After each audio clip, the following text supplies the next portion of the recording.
ہمارے سلطان سلجوق سلطان اس کو زندہ رکھنا چاہتے تھے اس کی بہادری کی وجہ سے، لیکن وہ اپنی احمقی کی وجہ سے، وہ اتنا بڑا احمق تھا، وہ ان سے زبان لڑاتا رہا، جس کی وجہ سے سلطان کو یہ کام کرنا پڑا۔ لیکن سلطان کا دل ابھی بھی ان کو گوارا نہیں دے رہا تھا۔ سلطان کچھ دیر کے سوچنے کے لیے اس سے سپاہیوں سے کہہ دیتے ہیں کہ اس احمق کو باہر لے کے جاؤ اور مجھے کچھ سمے دو، لیکن یہ سلطان کی غلطی ثابت ہوتی ہے کیونکہ یہ اس کی ایک چال تھی۔ اس نے اپنے بازو میں ایک خنجر لگایا ہوا تھا جس کو نکال کے وہ سلطان کو مار دیتا ہے بڑی چالاکی سے، اور اس خنجر میں زہر لگا تھا، جس خنجر کو لگنے کے بعد سلطان اپنے زمین پر گر جاتے ہیں اور بے ہوش ہو جاتے ہیں۔ سلطان کے سیناپتی ان کو آ کر جکڑ لیتے ہیں اور ان کی طبیعت پوچھتے ہیں اور ترنت طبیب کو بلاتے ہیں۔ سلطان کی طبیعت پل در پل بگڑتی جاتی ہے، وہ اپنی سانس کو لینے میں دقت میں آنے ہوئے دکھتے رہتے ہیں۔ سلطان کو خنجر لگنے کے بعد سلطان کے خیمے میں موجود سپاہی اس غدار کو مارنے لگتے ہیں بہت بری طریقے سے۔ اپنی آخری سانسوں میں بھی سلطان نے اپنی بہادری دکھائی، اپنے وزیر سے کہتے ہیں یہ وقت نہیں ہے کہ تم میرے بارے میں سوچو، تم کو اس دنیا اور ہمارے پرچم کے بارے میں سوچنا چاہیے۔ وہ بولتے ہیں کہ تم ترنت مجھے چھوڑو، اپنا گھوڑا اٹھاؤ، یہاں سے روانہ ہو اور میرے بیٹے ملک شاہ سلطان معظم کو، اس کو سلطان کی گدی بٹھانا، اس کو سلطان بنانا اور میری جیسی تربیت دینے کی کوشش کرنا۔ اور کہتے ہیں کہ چاہے میں زمین پہ گر جاؤں لیکن یہ پرچم کبھی زمین پہ گرنے نہ دینا۔ وزیر سے بولتے ہیں ترنت روانہ ہو جاؤ اور یروشلم کو کبھی اپنے ہاتھ سے نکلنے نہ دینا۔ اور وہ کہتے ہیں کہ مسجد الحرم کو کسی غلط ہاتھوں میں جانے نہ دینا، چاہے تم کو اپنی جان کی قربان بھی کرنا پڑے۔ اور بولتے ہیں کہ سب کو ایک جٹ کر کے قسطنطنیہ کی طرف بڑھنا اور میرے بیٹے کو سب سے آگے رکھنا، اس کو سکھانا کہ ہمیشہ پریشانیوں میں غریبوں کی مدد کرے، جن کے پاس کھانا نہ ہو ان کو کھانا دے، پانی نہ ہو پانی دے، جن کے پاس پیسہ نہ ہو ان کو پیسے سے محروم رکھے، اور ظالموں کو جو رضا الہی کے پرچم کو نیچے لانا چاہتے ہیں ان کا سر قلم کرنا کبھی نہ بھولے۔ اور وہ اپنی آخری سانسوں میں کہتے ہیں کہ وقت آ گیا ہے کہ جو اللہ نے مجھے جس چیز سے نوازا تھا، اب میں اس چیز کو اپنے بیٹے سے نوازوں تاکہ وہ اس دنیا کو آگے بڑھا سکے۔ سلطان کی بات سوچ کر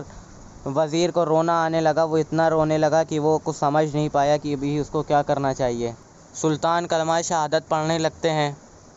اس بات کی خبر جب سلطان معظم کے بیٹے ملک شاہ کو پڑتی ہے تو وہ بات سن کر کے وہ اس کی پیروں کے تلے سے زمین نکل جاتی ہے۔ وزیر ان کو سمجھاتا ہے کہ اب یہ چلانے کا وقت نہیں ہے، اپنے دل کو مضبوط کرو اور آگے بڑھو۔ وہ ان سے کہتے ہیں کہ اگر تم نے تخت کو چھوڑ دیا تو پورا ہماری قوم ایک دوسرے کے خلاف ہو جائے گی اور تخت کے پیچھے پاگل ہو جائے گی، لیکن اس بات کو سن کر کے ملک شاہ منع کر دیتا ہے۔ ملک شاہ پاگل ہونے لگتا ہے، اس کو کچھ صحیح غلط سمجھ نہیں آتا، وہ صرف نہیں نہیں نہیں چلانے لگتا ہے، جس کو دیکھ کر وزیر اس کو سمجھاتے ہیں، اس سے بولتے ہیں کہ اب تم صرف ملک شاہ نہیں رہے، اب تم صرف سلطان کے بیٹے نہیں رہے، اب تم خود سلطان ہو، تم کو اپنی طاقت دکھانی ہوگی، تم کو ہر پریشانی میں کھڑا ہونا پڑے۔ سلطان ملک شاہ اپنے بچے کی طرف دیکھتے ہیں اور کہتے ہیں کہ میں یہ تمہارے لیے کروں گا ضرور۔ کہنے لگے میں یہ کیسے کر سکتا ہوں؟ ملک شاہ نے کہا تو وزیر ان کو سمجھاتے کہ اگر آپ نے یہ نہ کیا اور اگر لوگوں کو پتہ چل گیا کہ آپ کی خاتون بشولو سے آپ کی چوری چپ کے شادی ہوئی تھی اور آپ کے چوری چپ کے بچہ بھی ہو گیا ہے تو پوری سلطنت خطرے میں آ جائے گی، آپ کا تخت بھی خطرے میں آ جائے گا، پھر ہم لوگ اپنی پکڑ اپنی دنیا کو کھو دیں گے۔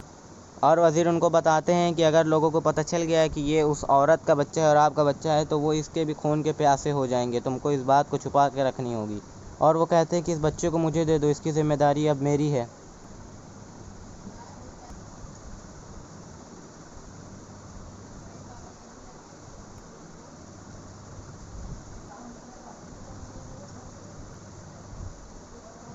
وزیر اعظم اپنی تلوار نکال کے ایک طرف رکھتے ہیں اور اپنے بچے کو ایک طرف، ان کے بچے کو، اور وہ کہتے ہیں اب تمہارے سامنے دو راستہ ہے، اب تم چن لو، تم کو اپنی زندگی دیکھنی ہے کہ مسلمانوں کی زندگی۔ وہ کہتے ہیں کہ اگر تم ایک بچے کو بچانے جاؤ گے تو ہزاروں لاکھوں کی زندگی تم آگ میں لگٹ ڈال دو گے۔ پھر وہ آخری بار پوچھتے ہیں کہ آپ بتاؤ تم کو تمہارا بچہ چاہیے کہ تم کو رضا الہی اور مسلمان کی زندگی چاہیے؟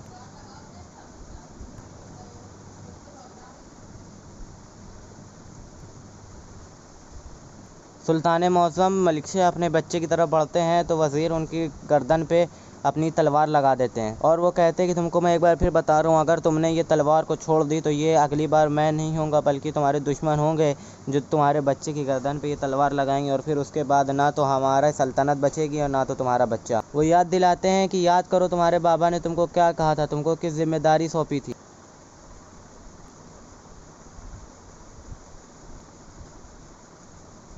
اور پھر وہ وزیر اعظم کی تلوار پکڑتے ہیں اور اس کو اپنے ہاتھ میں لے لیتے ہیں۔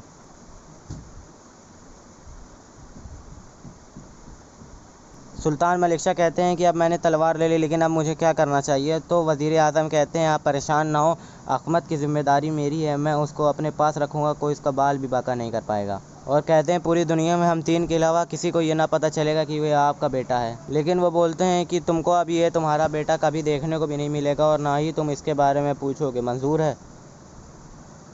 سلطان تیز سانس بھرتے ہیں اور اپنی تلوار سے اپنے ہاتھ کو کاٹنے لگتے ہیں، ان کے ہاتھ سے خون کی بوندیں بہنے لگتی ہیں۔ وزیر اعظم ان سے بتاتے ہیں کہ اگر آپ نے یہ فیصلہ نہ لیا ہوتا تب آپ اپنے بیٹے کو بھی کھو دیتے اور اپنی سلطنت کو بھی۔ وہ کہتے ہیں کہ آپ کو ایک بات اور بتا دوں، آپ کا بیٹا احمد ہمیشہ ہمارے لیے بہت ضروری رہے گا آنے والے دنوں میں، اور ہم ایک جگہ پہ اس کو ہمیشہ سنبھال کر رکھیں گے۔ اگر ایسا نہ کیا تو ایک دن ایسا آئے گا جس دن ہمارا نام و نشان مٹ جائے گا۔ سلطان تلوار نچا کر زمین میں کھوستے ہیں۔ وہ کہتے ہیں کہ اچھا پھر اگر پوری زندگی اور میرے بچے کی زندگی اور مسلمانوں کی زندگی اگر اس بات پہ ٹکی ہوئی ہے تو چاہے میری زندگی جل کے راکھ بھی ہو جائے لیکن تب بھی میں اپنی زبان کبھی نہ کھولوں گا اس بات کو لے کر کے۔ وہ اپنے بچے کو گود میں لے کر کہتے ہیں میرے بیٹے، میری زندگی کی روشنی، میری زندگی کی خوشی،